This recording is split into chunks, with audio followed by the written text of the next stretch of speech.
రాష్ట్రపతి ద్రౌపది ముర్ము ఇవాళ ఏపీకి రాబోతున్నారు. శ్రీవారి దర్శనార్థం రాష్ట్రపతి ద్రౌపది ముర్ము ఇవాళ తిరుపతి రాబోతున్నారు.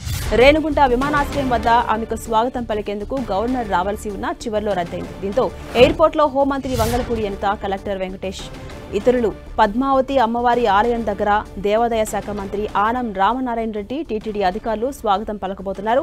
ఒడిశా నుంచి రాష్ట్రపతి ప్రత్యేక విమానంలో ఇవాళ సాయంత్రం 4 గంటలకు రేణిగుంటకు చేరుకుంటారు. రోడ్డు మార్గాన 4 గంటల 30 నిమిషాలకు తిరుచానూరుకు వచ్చి పద్మావతి అమ్మవారిని దర్శించుకుంటారు.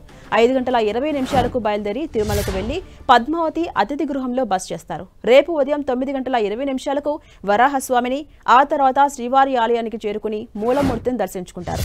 ఇక 11 గంటలకు తిరుగు ప్రయాణమవుతారు ముర్ము. మధ్యాహ్నం 12 గంటల 15 నిమిషాలకు రేణుగుంట విమానాశ్రయం నుంచి హైదరాబాద్కు బయలుదేరతారు. విజయవాడలోని ఓ ఇంట్లో మావోయిస్టులకు అదుపులోకి తీసుకోవడం వంటి ఘటనలతో రాష్ట్రపతి పర్యటనకు భారీగా భద్రతా ఏర్పాట్లు చేశారు. డీఐజీ షిమోషి నేతృత్వంలో ఎస్పీ సుబ్బరాయుడు, 5 అదనపు ఎస్పీలు, 9 మంది డీఎస్పీలు, 50 మంది సీఐలు, 100 మంది ఎస్ఐలు, 300 మంది పోలీసులు, రో పార్టీలు, బాంబ్ డాగ్ స్క్వాడ్లు, పారామిలిటరీ దళాలు, రిజర్వ్ బలగాలు, ఏరియా డామినేషన్ పార్టీలను బందోబస్తు నిమిత్తం నియమించారు. వీరు కాకుండా రాష్ట్రపతి వెంట కమాండో దళాలు ఉంటాయి. కేంద్ర బలగాలు మోహరించబోతున్నారు. ఎయిర్పోర్ట్ నుంచి తిరుమల వరకు పటిష్టమైన బందోబస్తుతో పాటు బాంబు డాగ్ స్క్వాడ్ బృందాలు తనిఖీలు చేస్తున్నాయి. ఇక నిన్న కూడా కాన్వాయ్ ట్రయల్ రన్ నిర్వహించారు అధికారులు.